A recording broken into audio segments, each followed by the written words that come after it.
Praise God! Happy blessed Sunday, mga kapatid. No? Tayo po ay muling nandito sa programang Si Kristo ang Laging Una. Tayo po ay manalangin. Dakilang Diyos, salamat sa gabing ito. Salamat sa pagpapala sa lahat ng biyaya at kalakasan. In Jesus' name I pray, Amen. Unang tanong, 2 Bible quiz lang po ito kasi gumagabi na, no? Ayan, first question. Ano yung tinapay na pinamimigay ng ating Panginoon? Ano ang pangalan ng tinapay na ibinibigay ng ating Panginoon? Yan po ay, ang tinapay na yan ay ang mana na ibinigay ng Diyos sa pamamagitan ni Moises. Amen. Praise the Lord. So, ang pangalawang tanong, naging topic ito kanina sa aming Sunday service. Naging topic siya kanina. So, sigurado akong masasagutan to ni Brother Daryl kasi naging topic to ng aming Sunday service, ng aming pastor. Ewan ko kung nakapanood sila, sila Pastor Jeffrey Salinas. Yan. Okay. Second question. Sino naman ang anak ni Haring David na naging hari na 19 years old pa lang daw? Sabi nga ni Pastor, 19 years old pa lang daw siya nang siya ay maging hari. Tama ba, Brother Daryl? Yes, at ang tinutukoy natin dito ay si King Solomon. Yan. So, napakaganda ng na yan kasi humingi talaga siya sa Lord ng wisdom. Pero hindi lang yun yung binigay sa kanya. Binigay pa sa kanya yung mga bagay na hindi niya in-expect na hihingiin. Oo, tapos ang maganda pa doon is tinuruan pa siya kung ano ang dapat niyang gawin sa temple, na dapat si King David ang magtatayo pero hindi siya pinayagan ni Lord dahil nga masyado daw busy si King David. So, dahil isa siyang sundalo. Oo, dahil isa siyang soldier, ibinigay niya sa anak ni... Ipinasa niya kay Solomon. Dahil ang sabi ng Panginoon, marami pa raw siyang laban na haharapin. Siguro kung nabuhay yung isa pang anak ni Haring David, si Solomon din kaya ang magustuhan ng Panginoon na maging hari. Yun ang magandang tanong doon. Oo. No? Kung talagang nabuhay yun at hindi namatay ang anak nila ni Bathsheba. Oo, sayang namatay siya.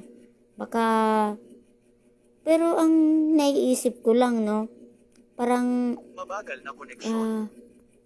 Usapang Bible, diretso na yun sa Bible quiz, tapos na nating sagutin Ang naisip ko lang, bakit kaya sa napakaraming anak ni King David, si King Solomon yung napili ni Lord, no? Ang dami-daming, kung babasahin niyo mga kapatid, ang Ang dami dami-daming siyang anak. May mga anak sa servant, di ba? May mga anak sa servant.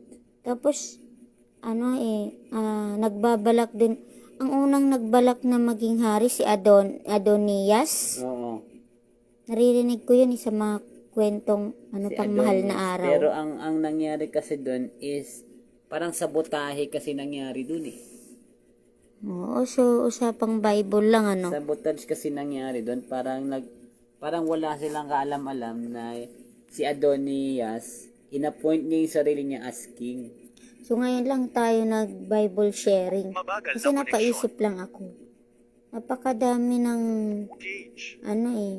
napakadami ng naging anak ni King David, pero yes, naging paborito ni Jesus Christ si King Solomon. Oo.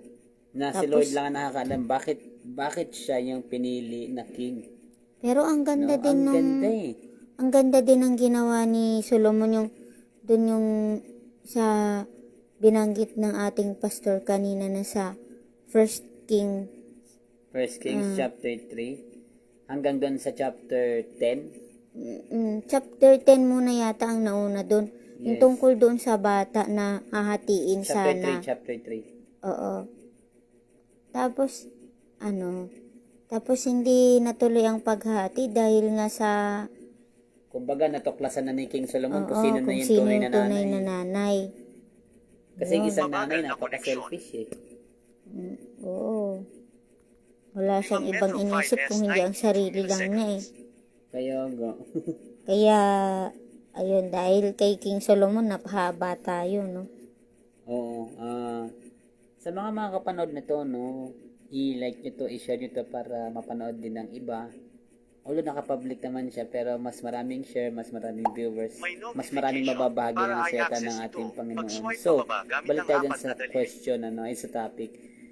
Kita mo, kahit dun sa dulo ng mundo, nakarating yung karunungan niya. Oo, so kahit hindi ka na tulad ng sabi ng pastor namin, kahit hindi ka na humingi, ibibigay at ibibigay ng Panginoon. Blessings. Natuwa nga sa kanyang Panginoon kasi hindi siya humingi ng bagay na para sa kanya.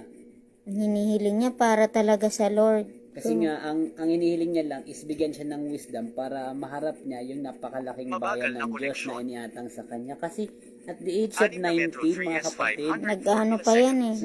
kumbaga, Naliligaw pa yan. Kumbaga, nandiligaw pa yan. Naliligaw. O nag-aaral pa Nag-aaral. yan. Ganun. Kaya ba mga kapatid, at the age of 19, ano na ba yung ginagawa niyo sa buhay ninyo ng mga ganyang edad kayo? Pwede naman kayo Yung iba mag-comment. umiinom na rin yan eh. Pwede kayo mag-comment, ano ba yung ginagawa nyo? Pakishare naman sa amin, ano yung ginagawa nyo? Comment lang Kaso, kayo sa video kahit na yan. mag-comment sila, hindi naman natin na malalaman kasi iba na ang topic natin Iba na ang bukas. topic natin bukas eh. Pero Ayun. pagka kapag na-highlight yan, para siyang mapipin. So, ayan. Sige. I-close mo na, Brother Daryl, at baka kung saan pa mapunta. Sige po. God bless, at sa mga nagba-Bible reading pa, nawa ay Sama natin makapanood kayo. sa Bible reading yan, yung topic na yan. Page. Window na Sige Facebook. po. So tayo manalangin, Lord. Salamat po sa napakagandang mensahe mo tungkol kay King Solomon. At nagpapasalamat kami sa wisdom niya dahil nakarating yan sa kabilang dako ng mundo, doon sa kaduluduluhan. At tama yung sinasabi ng aming mga preachers na kung ano man yung ipinapahayag ng aming mga preachers tungkol sa karunungan ninyo, Panginoon, ay kalahati pa lamang. At talagang inihanda nyo kami para mas malaman pa yung tunay na kahalagahan kung ano ba talaga yung purpose namin dito, Panginoon. So, patnabayan nyo kami at yakapin sa aming pagpapahinga upang maramdaman ang inyong presensya.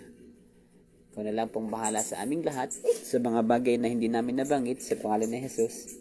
Amen and Mabagal amen. na koneksyon. Tandaan, Si Kristo, Si Kristo ang laging una. Kapag inuna si Kristo, tayo ay lalago. God bless everyone. Good night. God bless. Bumalik. Gusto mo bang magpatuloy sa pag-broadcast? Tapusin.